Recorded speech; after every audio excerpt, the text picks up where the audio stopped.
आदरणीय बंधुओं, माताओं व मेरी प्यारी बहनों, राधे राधे।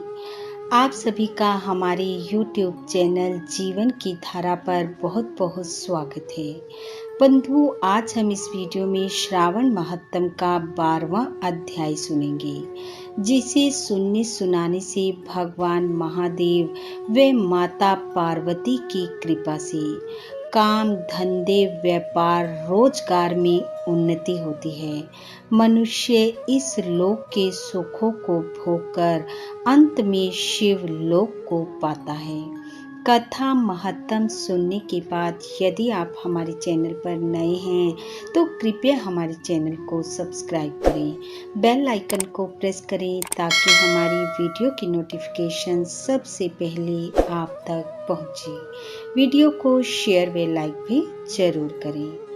बंधुओं, आज के अध्याय में भगवान महादेव श्री सनत कुमार को श्रावण शुक्ल तृतीया को किए जाने वाले स्वर्ण गौरी व्रत का कथा महत्तम सुना रहे हैं। भगवान शंकर सनत कुमार से बोले, अब तुम श्रावण शुक्ल तृतीया तिथि को किए जाने वाला स्वर्ण गौरी व्रत सुनो। इस दिन प्रातःकाल स्नान करके 16 उपचार से भगवान शिव व माता गौरी की इस प्रकार पूजा करनी चाहिए। हे देवादिदेव, मेरे द्वारा की गई पूजा को आप स्वीकार करें। गौरी माता के व्रत की पूर्ति के लिए 16 बायने दंपतियों को देकर कहना चाहिए, मैं माता गौरी के प्रीतार्थ तथा व्रत पूर्ति के लिए उत्तम ब्राह्मण दंपतियों को बायना देता हूँ। चावल के आटे से निर्मित 16 पकवान बांस की 16 टोकरियों में रखकर उन पर वस्त्र रखकर सपत्नी 16 ब्राह्मणों को बुलाकर इस प्रकार निवेदन करें, हे देवादिदेव, हे माता गौरी, मैं व्रत की संपूर्णता और फल प्राप्ति के लिए बायना देता हूँ। अलंकार आदि से संपन्न पतिव्रत धर्म युक्त शोभन सुवासिनी इसे आप स्वीकार करें। इस प्रकार 16, 8, 4 या 1 वर्ष व्रत करके उद्यापन करना चाहिए। पूजा की समाप्ति पर कथा श्रवण कर व्यास जी का पूजन करना चाहिए। सनत कुमार भगवान शंकर से बोले, हे प्रभु, इस व्रत को सबसे पहले किसने किया? इसका क्या महत्व है? उद्यापन की विधि क्या है? इसके जानने की मेरी तीव्र उत्कंठा हो रही है। भगवान भोलेनाथ ने कहा, हे ब्रह्मा पुत्र सनत कुमार, मैं तुम्हारी जिज्ञासा अवश्य पूरी करूंगा। प्राचीन काल में सरस्वती नदी के तट पर सुवीला महानगरी थी। उसके राजा का नाम चंद्रप्रभा था। उसके महादेवी और विशाला नाम की 2 रूप और लावण्य युक्त पत्नियां थी। राजा चंद्रप्रभा महादेवी रानी को अधिक प्रेम करता था, उस पर अपनी जान छिड़कता था। एक दिन राजा शिकार खेलने वन में गया। वहां उसने शार्दुल, सिंह, बारहा, अरना, भैंसे आदि का शिकार किया। अब राजा को प्यास व्याकुल करने लगी। राजा वन में पानी के लिए इधर उधर घूमने लगा। घूमते हुए वह एक तालाब पर पहुंचा। उसने तालाब के जल से अपनी प्यास बुझाई। पानी पीने के बाद राजा ने इधर उधर देखा तो उसने देखा कि तालाब के किनारे कुछ अप्सराएं गौरी की पूजा कर रही हैं। राजा ने उनसे पूछा, आप किसकी पूजा कर रही हैं? अप्सराओं ने उत्तर दिया, हम स्वर्ण गौरी का पूजन कर रही हैं। राजा ने फिर पूछा, हे देवियों, इस व्रत को करने की विधि एवं व्रत का क्या फल मिलता है, बताने की कृपा करें। अप्सराओं ने उत्तर दिया, श्रावण शुक्ल तृतीया के दिन यह व्रत किया जाता है। इस व्रत में भगवान शंकर और माता पार्वती का पूजन होता है। इस व्रत में 16 धागों का डोरा पुरुष अपने दाएं हाथ में तथा स्त्रियां अपने बाएं हाथ में बांधती हैं। यही इस व्रत को करने की विधि है। इस व्रत को करने से भगवान शंकर व माता पार्वती की कृपा से सब मनोकामना पूरी होती है। यही इस व्रत का फल है। यह सुनकर राजा चंद्रप्रभा ने भी श्रावण मास की शुक्ल पक्ष की तृतीया को अपनी दाएं भुजा में 16 धागों वाला डोरा बांधकर व्रत किया। राजा ने कहा, हे माता गौरी, मैं इस डोरे को व्रत के लिए बांधता हूँ, मेरे ऊपर आप कृपा करना। इस प्रकार व्रत धारण कर राजा अपने महलों में आ गया। रानी महादेवी ने राजा के दाएं हाथ में बंधे डोरे को देखा तो पूछा, यह क्या है? इस पर राजा ने व्रत के बारे में बता दिया। इस पर रानी क्रोध में भर गई और राजा के हाथ में बंधे डोरे को तोड़कर एक सूखे पेड़ पर फेंक दिया। राजा ने रानी से कहा, ऐसा कर तुमने अच्छा नहीं किया है, यह तुमने माता गौरी का अपमान किया है।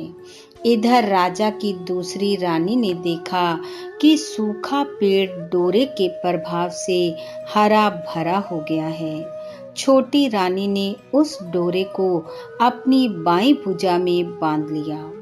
ऐसा करने से छोटी रानी डोरे के प्रभाव से राजा की सर्वाधिक प्रिय हो गई। इधर बड़ी रानी व्रत का अपमान करने से राजा द्वारा त्याग देने के कारण दुखी होकर वन में चली गई। वन में वह महादेव का ध्यान कर पवित्र मुनियों के आश्रमों में ठहरी, परंतु मुनियों ने उसे देखकर कहा, अरे पिशाचनी, यहाँ से चली जा।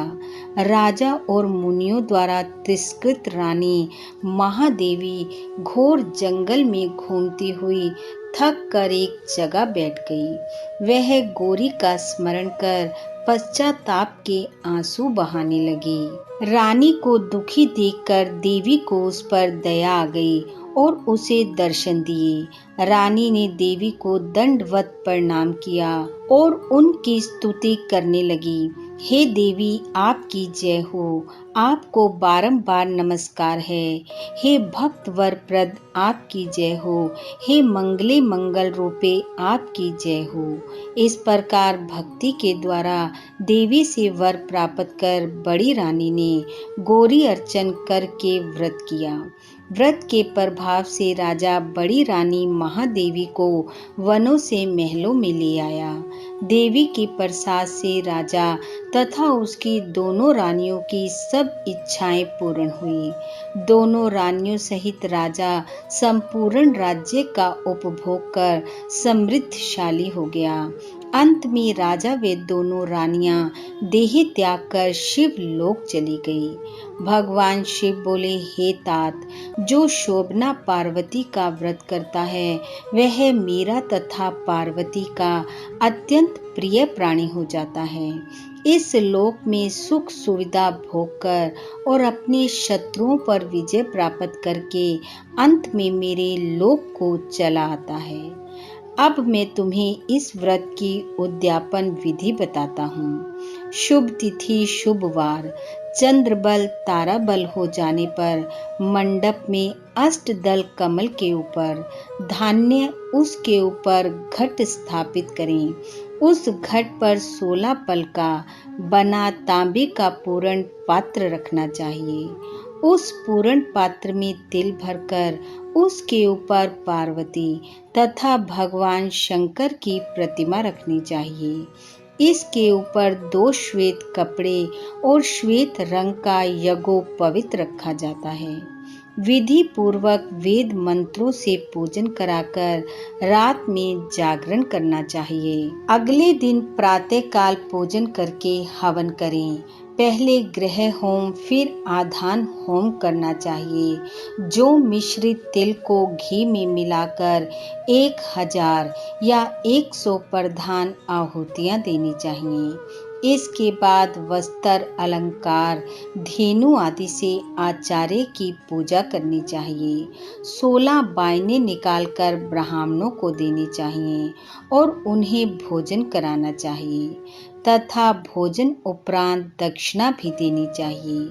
इसके बाद अपने मित्रों संबंधियों को भोजन कराना चाहिए और स्वयं भी भोजन करना चाहिए। भगवान महादेव कहने लगे, हे सनत कुमार, इस प्रकार जो भी विधि विधान से इस व्रत को करता है, इसके कथा महत्तम को पढ़ता सुनता व दूसरों को सुनाता है, वह इस लोक के सुखों को भोगकर अंत में शिव लोक को पाता है। इति श्रावण महत्तम 12वां अध्याय समाप्त। बोलो शंकर भगवान की जय। बंधु, भगवान महादेव की कृपा आप व आपके परिवार पर सदैव बनी रहे। आपका घर आंगन खुशियों से महकता रहे। इन्हीं शुभकामनाओं के साथ आप सबका बहुत बहुत धन्यवाद। राधे राधे।